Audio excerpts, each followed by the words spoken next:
नमस्कार.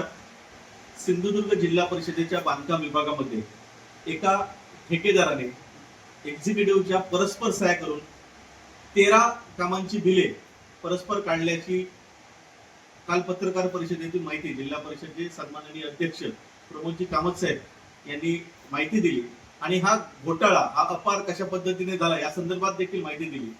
परंतु हे करत असताना काही गोष्टींची उत्तरे ही अद्यापही अनुत्तरितच राहिली आहेत आणि या गोष्टींवर आज प्रकाशझोत टाकण्याचा प्रयत्न मी आपल्या मीडियाच्या माध्यमातून करत आहे.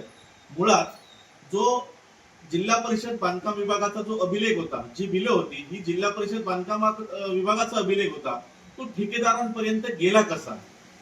याचाच अर्थ ठेकेदार ही जिल्हा परिषदेमध्ये बिलं फिरवतात ही जी प्रथा चालू आहे ही पूर्वीपासून चालू आहे. ही प्रथा पूर्वी चालू झाली कशी आणि ती अद्यापही जर चालू राहणार असेल तर त्यावर तुम्ही कोणती भूमिका घेणार आहात? या प्रेसमध्ये सन्माननीय अध्यक्षांनी म्हटलंय की याच्यानंतर जे कर्मचारी बिलं फिरवणार आहात या गोष्टीचं एक सामाजिक कार्यकर्ता म्हणून मी खरोखरच स्वागत करत आहे. परंतु अशा पद्धतीने जर यापुढे कर्मचारी जर संपूर्ण बिलिंग यंत्रणा हाताळणार असतील तर एका कर्मचाऱ्याच्या टेबलावर एखादं बिल हे किती काळ प्रलंबित राहणार आहे याचा टाइम बॉन्ड, याचा पिरियड तुम्ही देणं आवश्यक आहे आणि तशा सूचना या आपल्या माध्यमातून देण्यात आल्या पाहिजेत.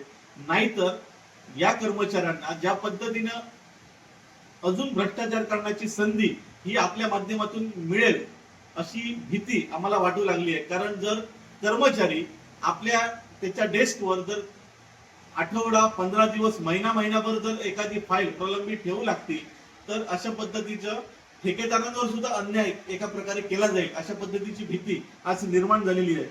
दुसरा विषय, जर एखाद्या कर्मचाऱ्याने त्याला जो ठराविक काळ तुम्ही दिला जाणार आहात त्या काळापेक्षा जर जास्त काळ त्याच्या टेबलवर ती फाईल राहिली तर जशी आपण ठेकेदाराला मुदतीत तुम्ही काम केलं नाही तर त्याच्यावर ज्या पद्धतीने दंड आकारता त्या पद्धतीने त्या कर्मचाऱ्यावर दंड आकारणी होणं गरजेचं आहे. तरच ज्या पद्धतीची सुसूत्रता आणि पारदर्शी कारभार आपण या बांधकाम विभागाच्या या सगळ्या देयक प्रणालीमध्ये आणत आहात त्या पद्धतीचा कारभार हा दिसायला मिळेल. त्यामुळे कर्मचाऱ्यांवर सुद्धा दंड आकारणी होणं गरजेचं आहे.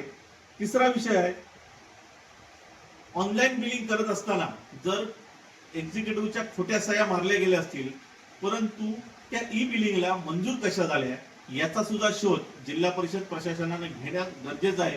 की हा फक्त जो काही अपार आहे हा 13 कामांपुरतीच आहे की अजूनही कित्येक बिलं अशी काढण्यात आलेली आहे. माझा स्पष्ट आरोप आहे की हा फक्त 13 कामांपुरताच विषय नाही तर अजूनही कित्येक बिलं काढली गेलेली आहे परंतु ती पटलावर जाणीवपूर्वक आणली गेलेली नाही. याचा सुद्धा शोध हा जिल्हा परिषदेने घेणे आवश्यक आहे. या मीडियाच्या माध्यमातून माझी सन्माननीय अध्यक्षांना एकच विनंती आहे की ह्या गोष्टीकडे, ह्या घटनेकडे एक अपार म्हणून नाही तर एक डोळसपणे बघण्याची गरज आहे की सिंधुदुर्ग जिल्हा परिषदेची जी सिस्टीम आहे, जी यंत्रणा आहे, ती यंत्रणा कशी सदोष झालेली आहे. ती सदोष यंत्रणा सुधारण्याची संधी, एक चांगली संधी आपल्याकडे आलेली आहे.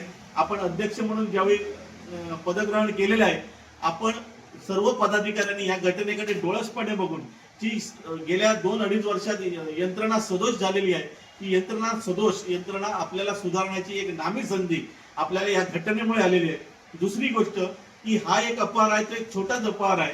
सिंधुदुर्ग जिल्हा परिषदेमध्ये मागील 2 ते 2.5 वर्षामध्ये मोठमोठे अपहार झालेले आहेत. एक देवगडमध्ये झालेला पंचायत समितीमध्ये बोगस शिक्षक दाखवून जो काही 2 कोटीचा भ्रष्टाचार झालेला आहे.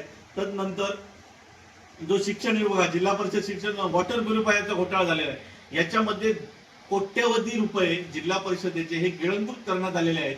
त्याची वसुली अद्यापपर्यंत झालेली नाही. माझी विनंती आहे सिंधुदुर्ग जिल्हा परिषदेचे सर्व पदाधिकारी, जिल्हा परिषद सदस्यांना की ह्या ज्या काही अपहार झालेले आहेत याच्या चौकशा पूर्ण झालेल्या आहेत, यांच्यावर FIR झालेली आहे परंतु याची वसुली झालेली नाही तर ती वसुली होण्यासाठी आपण आवश्यक ती कार्यवाही करावी अशा पद्धतीचं आवाहन मी सिंधुदुर्ग जिल्हा परिषदेचे विद्यमान अध्यक्ष व सर्व सदस्यांना करतोय.